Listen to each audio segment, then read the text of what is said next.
কি বলছেন এসব? অলক্ষণে কথা নিয়ে মজা করবেন না। ভয়ের তো স্বরেই বলে আদ্রিতা।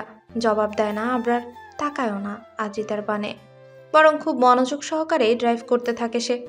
আদ্রিতা বড় বড় নয়নে তাকিয়ে আছে আবরারের মুখে। খুবই কাছাকাছি রয়েছে মুখখানা, যতটা কাছাকাছি থাকলে একে অপরের নিঃশ্বাসের শব্দ শোনা যায় ঠিক ততটাই কাছাকাছি। এই মুহূর্তে আদ্রিতা আবিষ্কার করলো লোকটার থুতনিতে কাটা দাগ রয়েছে। দাড়ির জন্য দাগটা দেখা যায় না, আর বা চোখের পাশে একটা ছোট তিলও রয়েছে, একদমই ছোট, কাছাকাছি ছাড়া নজরে পড়বে না। তারপর লোকটার বুকের ভেতর হতে ঢিপ ঢিপ আওয়াজও আসছে। হার্টবিট দ্রুত চলছে বোধহয়। আদ্রিতা ব্যাপারখানায় শিওর হওয়ার জন্য নিজের বা হাতখানা চেপে ধরে আবরারের বুকের বা পাশে, মাথাখানা এগিয়ে কান খাড়া করে। না, ঠিকই শুনছে, ঢিপ ঢিপই করছে। মেয়ে মানুষ কোলে বসে থাকলে শুধু হার্টবিট নয়, আরো অনেক কিছুই ফাস্ট হয়। ভূমিকম্পের ন্যায় শোনালো আবরারের কথাখানা। সাইক্লোন যেমন হঠাৎ করে এসে কাঁপিয়ে দেয় প্রকৃতি, ঠিক তেমনই আবরারের কথাখানা কাঁপিয়ে দিয়েছে আদ্রিতার সমস্ত সত্তা। অন্যরকম শোনালো লোকটার কণ্ঠ। ডার্ক রোমান্টিক মুভিতে হিরো যখন নায়িকার সাথে রোমাঞ্চ করার মতো থাকে তখন দু একখানা কথা বলে স্লো ভয়েসে, ঠিক তেমনই শোনালো। লোকটার বইয়ের কপালে শনি রবি সোম সবই রয়েছে। দেখা গেল সর্বক্ষণ বউকে কোলে নিয়ে ভুলভাল বার্তা বলে গেল, বা এমনও হতে পারে বদ্ধ কক্ষে 4-5 দিন কাটিয়ে দিল। ও মাই আল্লাহ! শুকনো ঢোক গিলে আদ্রিতা আখি পলক বন্ধ করে নিজেকে স্বাভাবিক করার প্রচেষ্টা চালায়। অ্যানি পাশের সিটে গা এলিয়ে দিয়েছে এবং কুটুর কুটুর নয়নে আবরার আদ্রিতাকে দেখছে। পলক ফেলছে না চোখে, আবরার কিছুই বলছে না, যেন আদ্রিতা এবং আবরার মুভি করছে আর অ্যানি সেই সিন দেখছে। একটু নড়ে চড়ে উঠে আদ্রিতা আবরারের কাঁধে হাত দিয়ে একটু ভালো করে বসার চেষ্টা করে। তখনই আবরার আবারও বলে ওঠে, ডোন্ট ডিস্টার্ব। কপালে ভাঁজ পড়ে আদ্রিতার। কখন সে ডিস্টার্ব করলো? উল্টে সে তো আদ্রিতাকে ডিস্টার্ব করছে। হাতে ভেজা ভেজা কিছু অনুভব করতেই আদ্রিতার নজর দেয় আবরারের গলায়। ঘেমে গেছে লোকটা, কিন্তু কেন? ওয়েদার তো ঠান্ডা, শীতের পোশাক পরার মতো ওয়েদার, তাহলে এই হাতি ঘামছে কেন? আশ্চর্য। হঠাৎই গাড়ি থেমে যায়, আদ্রিতার হুঁশ ফিরে। এতক্ষণ আবরারকে অনুভব করতে এতটাই ব্যস্ত ছিল যে কখন পথ ফুরিয়ে গেছে খেয়ালই করেনি। আবরার চোখ বন্ধ করে আদ্রিতার কোমরে হাত রাখে, গভীরভাবে ছুঁয়ে দেয় কোমরের ভাঁজ।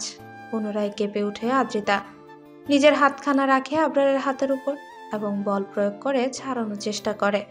রিনরিনিয়ে বলে, প্লিজ, আমি নামবো। বিরক্ত হলো বোধহয় আবরার। চোখ মুখ কুঁচকে আদ্রিতার নিচু মুখের পানে তাকিয়ে গম্ভীর স্বরে ভয়ঙ্কর কিছু অশ্লীল বাক্য আওড়ায়। আদ্রিতা চোখ মুখ খিচে বন্ধ করে ফেলে, কান দিয়ে যেন ধোঁয়া বেরোচ্ছে তার। ছি, লোকটা এত অশ্লীল! বিড়বিড় করে বলে, আপনি প্লিজ মুখে ফুল স্টপ মেরে থাকুন। মুখ খুললেই ভূমিকম্প হয়ে যাবে। আবরার বোধহয় শুনতে পেল আদ্রিতার কথা, তাই তো চাপা স্বরে বলে ওঠে, ভূমিকম্প এখনো হয়নি। আসিফ আদনান নামটা আর একবার শুনলে ভূমিকম্প হবে তোমার ছোট্ট দেহখানায়। সহ্য করতে পারবে না, মরে যাবে। নিজ গন্তব্য শেষ করে সিট বেল্ট খুলে গাড়ির দরজা খুলে দেয় আবরার। আদ্রিতা জানা এটারই অপেক্ষায় ছিল। তাড়াহুড়ো করে নেমে পড়ে আবরারের কোল হতে। কোনো দিকে না তাকিয়ে এক দৌড়ে চলে যায় মূল ফটকের ভেতর। দরজার সামনে দাঁড়িয়ে বুকে হাত দিয়ে জোরে জোরে দুটো শ্বাস টানে। এতক্ষণ যেন শ্বাস আটকে ছিল। লোকটা ভয়ঙ্কর, শুধু ভয়ঙ্কর নয়, নির্লজ্জও বটে। ছি, কি সব কথা বলে! মুখের কোনো ব্রেকে নেই, অসভ্য হাতি একটা। জিভধারা ঠোঁট ভিজিয়ে নেয় আদ্রিতা। কলিং বেল চেপে দাঁড়িয়ে থাকে। একবার পিছু ঘুরে উকিও দিয়ে ফেলেছে ইতিমধ্যে। মনে হচ্ছে এ বুঝি লোকটা পেছনে চলে আসলো আর আবারও কিছু ভুলভাল বাক্য আওড়ালো। বা আদ্রিতাকে? না না, ছি ছি ছি, লোকটা আর এমন করবে না। অ্যানি আদ্রিতার পা ঘেঁষে দাঁড়ায়। সে মাত্রই দৌড়ে এলো। মিনিট 2 পরে সিয়াম দরজা খুলে দেয়। আদ্রিতাকে দেখে একগাল হেসে বলে, উফ আদ্রিতা, তুমি হচ্ছে চোখের শান্তি, তুমি দেখলেই পরাণ জড়িয়ে যায়। আদ্রিতা সিয়ামকে পাশ কাটিয়ে ভেতরে ঢুকতে ঢুকতে জবাব দেয়, সিয়াম ভাই, আমি আপনার আপন বোন, ফ্লার্ট করবেন না। সিয়ামের হাসি মাখা মুখখানা চুপসে যায়। হাত ধরা কপালে দুটো আঘাত করে উচ্চস্বরে বলে, ইয়া মাবুদ, এই ছিল আমার কপালে। হতে চাইলাম বর, বানিয়ে দিল আপন ভাই। এসব আমি কেমন সহ্য করব? আদ্রিতা হেসে ফেলে সিয়ামের কথা শুনে। অলস ভঙ্গিমায় সোফায় এসে বসে। হাতের ইশারায় সিয়ামকেও ডাকে, নিজের পাশে বসতে বলে। ভদ্র ছেলে সিয়াম এসে বসে আদ্রিতার পাশে।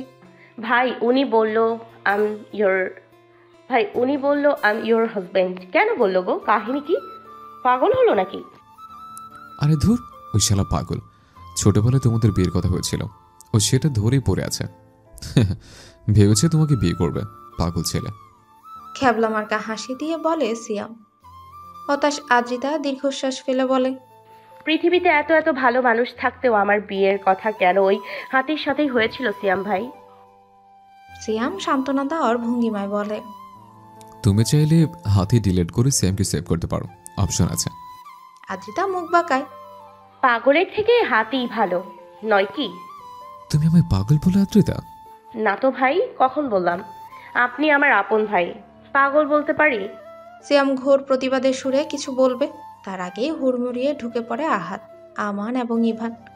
তাদের হাতে রয়েছে বিশাল সাইজের ব্যাগ। কৌতূহলী আদ্রিতা প্রশ্ন করে। ব্যাগে কি আছে? জবাব দেয় আমান। আজকে আপনার বার্থডেতে তো ওকে সারপ্রাইজ দেবো। পরপরই ওরা কাজে লেগে পড়ে। অহনা আদ্রিতার কোলে বাচ্চা দিয়ে নিজে ওদের হাতে হাতে কাজ করে। আতিয়া বেগম শুধু তাকিয়ে তাকিয়ে দেখছে। তার ছেলে কি এসব মানবে? করবে বার্থডে সেলিব্রেট? হয়তো করবে না। ঘন্টা লেগে যায় সাজানো শেষ হতে। আমান এবং আহাত আতিয়া বেগমকে জোর করে কিচেনে পাঠিয়ে দেয়। তারা কোনো কেক আনেনি। আতিয়া বেগমের হাতে বানানো কেক দিয়েই আবরারের বার্থডে সেলিব্রেট করবে। কাজ শেষে সকলেই ক্লান্ত হয়ে ফ্লোরে বসে পড়ে। বাচ্চা কান্না করছে বিদায় অহনা তাকে নিজ কক্ষে নিয়ে যায় খাওয়াতে। আদিতে একখানা বেলুন ফুলানোর চেষ্টায় আছে। আমান বলে, আদিত্য, তুমি কবিতা বলতে পারো? হ্যাঁ ভাইয়া, খুব পারি। এমনকি মুখে মুখে কবিতা বানাতেও পারি। শোনাবো একটা? হাত বলে। শোনাও তো দেখি। সোজা হয়ে বসে আদ্রিতা শুকনো কাশি দিয়ে গলা পরিষ্কার করে নেয়। তারপর বলে, আম পাতা জোড়া জোড়া সিয়াম ভাইয়ের কপাল পোড়া, শেয়ালের ডাকে কুকুর নাচে, আহাত ভাই আশায় বাঁচে, রাতের রং কালো, আমান ভাই খুব ভালো, দূর আসমানে বক থাকে, ইভান ভাই কুকু কুকু ডাকে, মানুষ নাম তার, দেখতে হাতির বাচ্চা, সে আর কেউ নয় আমাদের আবরার চাচা। আতিয়া বেগম উচ্চস্বরে হেসে ফেলে আদ্রিতার কবিতা শুনে। আমান লাজুক হেসে আদ্রিতার পাশে বসে পড়ে। আহা, তাকে ভালো লাগছে বলেছে, মানে আদ্রিতার তাকে ভালো লাগে। অহনার বাবুর নাম রাখা হয়েছে আহির। নামটা রেখেছে অহনার স্বামী হিমেল। এই মুহূর্তে বাবুকে কোলে নিয়ে তিনি বসে আছে ড্রয়িং রুমের এক কোনায়। ছেলের থেকে চোখ ফেরাচ্ছেই না। আদ্রিতা অ্যানিকে কোলে নিয়ে দাঁড়িয়ে আছে হিমেলের পাশে। ও মূলত গভীর দৃষ্টিতে পর্যবেক্ষণ করছে হিমেলকে। আদ্রিতা জেনেছে হিমেল সুইজারল্যান্ডেই থাকতো, এখানেই তার পরিবার। অবশ্য তার জন্ম হয়েছে বাংলাদেশের রংপুর জেলায়। বাবা চাকরির খোঁজে পাড়ি জমিয়েছিল এই অদ্ভুত কান্ট্রিতে। তারপর ছেলে এবং বউকে নিয়ে এসেছে। অহনা কেন এই লোকটাকে বিয়ে করলো? হাজার হাজার মাইল দূরত্ব, আগে কখনোই কেউ কাউকে দেখেনি। তারপরও এই লোকটার জন্য ঘর ছেড়েছিল। একা একাই পাড়ি দিয়েছে সুইজারল্যান্ড। একবারও কি তার ভয় করেনি? যদি লোকটা ভালো না হতো, যদি অহনাকে মেরে দিত? একবার সময় করে অহনাকে জিজ্ঞেস করবে, জানতে চাইবে তাদের প্রেমের কাহিনী। আরে আদিত্য, এখানে দাঁড়িয়ে আছো কেন? এসো এসো, কেক সাজাবে। আমার কথা বলতে বলতে আদ্রিতার ডান হাতখানা মুঠোয় পড়ে নেয়। আদ্রিতার বক্তব্য না শুনেই তাড়াহুড়োয় টেনে নিয়ে যেতে থাকে তাকে। কেক ডেকোরেশন করেছে সিয়াম, তাকে বলে দিচ্ছে আহাত। ইভান ভিডিও করতে ব্যস্ত। বরাবরই ভিডিও ভালোই করে ইভান। আমান ভাই হাত ছাড়ুন। খানিকটা শক্ত গলায় বলে আদ্রিতা। কথাখানা আমানের কর্ণকুহরে প্রবেশ করার সঙ্গে সঙ্গে হাত ছেড়ে দেয়। অনুশোচনা বোধ ফুটে ওঠে মুখশ্রীতে। মজা করে ঠিক আছে, কিন্তু সে মানে আদ্রিতা তার বন্ধুর বউ। সরি আদিত্য, কিছু মনে করো না, আমি তোমাকে বোনের চোখে দেখি। ইটস ওকে ভাইয়া, আমি কিছু মনে করিনি, চলুন। আমানকে এড়িয়ে এক প্রকার দৌড়েই সিয়ামের পাশে গিয়ে দাঁড়ায় আদ্রিতা। অ্যানিকে কোল থেকে নামিয়ে দেয়। বেশি মানুষ একদমই পছন্দ নয় অ্যানির, তাই আদ্রিতার থেকে ছাড়া পাওয়ার পরেও দৌড়ে এদিক সেদিক যায় না। ঘাপটি মেরেই বসে থাকে মালিকের পায়ের কাছে। কেকে নাম লেখা নিয়ে বাধে বিপত্তি। সিয়াম লিখেছে সেটা একদমই ভালো হয়নি। হ্যান্ডরাইটিং ভালো তো নয় তার গোটা হ্যান্ডরাইটিং ভালো নয় তার গোটা কেকের সৌন্দর্যটাই নষ্ট করে দিয়েছে নামখানায়। সকলেই বিরক্ত সিয়ামের প্রতি। আহাদ চোখ পাকিয়ে তাকায়। বাল লেখছর শালা, লেখা কই? আমি লিখমু? ইভান ক্যামেরায় ফেলে দিয়ে জাপটে জড়িয়ে ধরে আহাদের পা। কাদো কাদো স্বরে বলে, মাপ কইরা দে ভাই, তুই লিখিস না, তোর হাতের লেখা জঘন্যতম আলট্রা প্রো ম্যাক্স। কিটকিটিয়ে হেসে ওঠে সিয়াম। আহাদ দাঁতে দাঁত চেপে লাথি মারে ইভানকে। ছিটকে ক্যামেরার কাছে গিয়ে পড়ে সে। আমান বলে, নামটা আদ্রিতা লিখুন, শুনেছি সুন্দরী মেয়েদের হাতের লেখা সুন্দর হয়। খুশিতে গদগদ হয়ে ওঠে আদ্রিতা। মুহূর্তেই সিয়ামের হাত থেকে নিয়ে লেখার যন্ত্র নেয় লেখার যন্ত্র এবং ফটাফট লিখে ফেলে, শুভ জন্মদিন আবরার তাসনিন। ইচ্ছে ছিল হাতির বাচ্চা লেখার, কিন্তু আতিয়া বেগম সামনেই দাঁড়িয়ে আছে, তাই লিখতে পারেনি। সবাই আদ্রিতার লেখার বেশ প্রশংসা করছে। সমস্ত ডেকোরেশন শেষ হওয়ার পর মুহূর্তেই আবির্ভাব ঘটে আবরার তাসনিনের। গম্ভীর মুখশ্রী তার, যেন আসলেই জরিমানা হয়ে যাবে। আতিয়া বেগম কাচুমাচু হয়ে দাঁড়িয়ে আছে, নিজের মুখ লুকাতে ব্যস্ত যেন। এই বুঝি আবরার সব কিছুই তছনছ করে দিবে। উচ্চস্বরে চিল্লিয়ে বলে উঠবে, এসব কে করেছে? আমার পছন্দ নয়, জানো না তোমরা? আতিয়া বেগমই বুঝি দোষী। আবরার ভাববে না তার মা এত সব কিছুর আয়োজন করেছে। এখানে মেয়ের জামাই রয়েছে। আবরার যদি সকলের সামনে আতিয়াকে দুটো কথা শুনিয়ে দেয়, তখন কি করে সহ্য করবে তিনি? তার এত সব ভাবনার মাঝে শুনতে পায় সকলের উচ্চস্বরে বলা happy birthday to you, happy birthday dear Abrar স্লোগানটি। শুকনো ঢোক গিলে আতিয়া ভয়ার্ত দৃষ্টিতে তাকায় ছেলের মুখ পানে। আবরার চরম বিরক্ত, কপাল কুঁচকে ধীর গতিতে এগিয়ে যায়। আদ্রিতা ভেঙচি কাটে, সব কিছুতেই লোকটার বাড়াবাড়ি। এত সুন্দর আয়োজন করেছে তারা, ইয়া বড় কেক, এইসব দেখে তো খুশি হওয়ার কথা। আদ্রিতার জন্মদিন কখনোই সেলিব্রেট করা হয়নি। বার্থডে উপলক্ষে এক টুকরো কেক আদ্রিতা কোনোদিনও চোখে দেখেনি। চোখে দেখেনি। যখন মা বেঁচে ছিল তখন মা বলতো, সামনের বছর তোর বাবা বাড়ি আসলে বড় করে জন্মদিন সেলিব্রেট করব। আর মা মারা যাওয়ার পরে বাবার প্রতি বছর জন্মদিনে কল দিয়ে বলে, সামনের বছর তোমার বার্থডে সেলিব্রেট করব। আজ অবধি সামনের বছর আর আসলো না। দীর্ঘশ্বাস ফেলে আদ্রিতা, এক পা দুপা করে আবরারের পাশে গিয়ে দাঁড়ায়। ফিসফিস করে বলে, আমার মাকে কষ্ট দিয়ে একটা বাক্য উচ্চারণ করবেন না। মন চাইলে কেক কাটুন, তাহলে মুখ বন্ধ রেখে কেটে পড়ুন এখান থেকে। ভ্রুজোড়া কুচকে ফেলে আবরার। বাঁকা নয়নে এক পলক তাকায় আদ্রিতার পানে, পরপরই গম্ভীর স্বরে বলে, আমি জন্ম নিয়ে পৃথিবীতে অষ্টম আশ্চর্যজনক কিছু হয়নি, সো আমার বার্থডে এত ধুমধাম করে সেলিব্রেট করার কিছু নেই। ব্যাস, বক্তব্য শেষ করে বড় বড় পা ফেলে কেটে পড়ে ড্রয়িং রুম থেকে। কাউকে কোনো কথা বলার সুযোগ দেয় না। হতাশ হয় আহাদ, আমান, সিয়াম এবং ইভান। তারা প্রতি বছরও কোনো না কোনো সারপ্রাইজ প্ল্যানিং করে, আর তাদের প্ল্যানিং ভেস্তে দেয় আবরার তাসনিন। এক্কেবারে নিজ কক্ষের পদচারণ করে দরজা আটকে দেয় বিকট শব্দে আবরার। কেঁপে ওঠে ড্রয়িং রুমে উপস্থিত সকলে। আবারও চোখের কোণে অশ্রু জমে আতিয়া বেগমের। অহনা আহিরকে কোলে নিয়ে বসেছিল স্বামীর পাশেই। ভাইয়ের বিহেভিয়ারে ভীষণ কষ্ট পায়। হিমেল হাত রাখে অহনার কাঁধে, সান্ত্বনার বাণী আউড়ে বলে, ইটস ওকে জান, মুড অফ করো না। অহনা হিমেলের পানে তাকিয়ে মলিন হাসে। এই মানুষটা আছে বলেই অহনা পৃথিবীতে সুখ খুঁজে পেয়েছে। এই একটা মানুষ অহনার জীবন রাঙিয়ে দিয়েছে ভালোবাসা দ্বারা, মুছে দিয়েছে সকল গ্লানি। দুঃখ আর তাকে ছুতেই পারে না। কিছু মুহূর্ত আগে আলোয় ঝলমল করা বাড়িটা এখন সুনসান নীরবতায় ছেয়ে গেছে। কোথাও কোনো জনমানব খুঁজে পাওয়া যায়। অহনা তার সন্তান হিমেলের সাথে চলে গেছে শ্বশুর বাড়িতে। এখানে আর হিমেল রাখবে না ওদের। আতিয়া বেগম গেছে অহনার সাথে। মেয়েকে একা ছাড়তে মন সায় দিচ্ছে না তার। নাতনিকে ছাড়া এক মুহূর্ত থাকার কথাও ভাবতে পারে না। আমান, আহাদ, ইভান চলে গেছে যার যারা বাসস্থানে। সিয়াম শপিং মলে গেছে। যাওয়ার আগে আদ্রিতাকে বলে গিয়েছিল সাথে যেতে, কিন্তু আদ্রিতা যায়নি।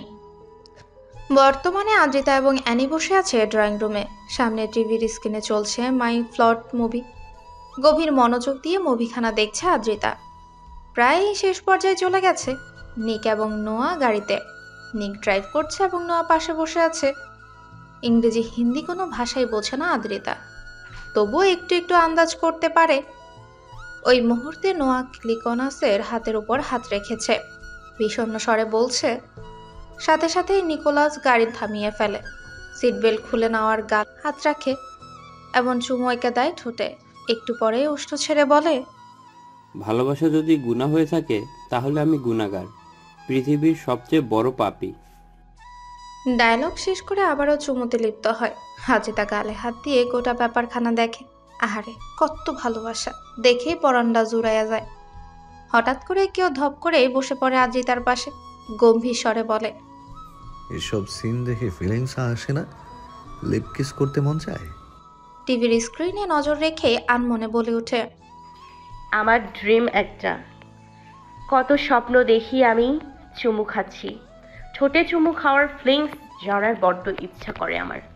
আমি বাকিটা শেষ করার আগেই সহ্য করতে পারবে তো? আদ্রিতার ভ্রুকুচকে তাকায় আবরারের মুখপানে। পাগলের মতো কথা, আদ্রিতা নাকি সহ্য করতে পারবে না। চুমু সহ্য করতে না পারলে জীবনটাই তো বৃথা। আহা, খুব পারবে। এই যে টিভির স্ক্রিনে থাকা মেয়েটা মজা করে সহ্য করে নিচ্ছে, যেন এর থেকে মজাদার আর কিছুই নেই।